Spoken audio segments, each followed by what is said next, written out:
Namin yan dyan. Patayin mo na lang. Para malaman ng tao na yan. Yun.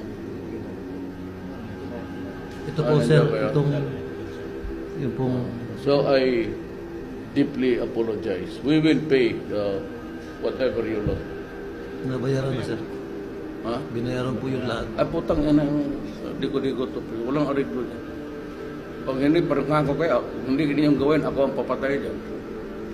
Isasalvage ka din. Putang ina, sinabi na nga, wag.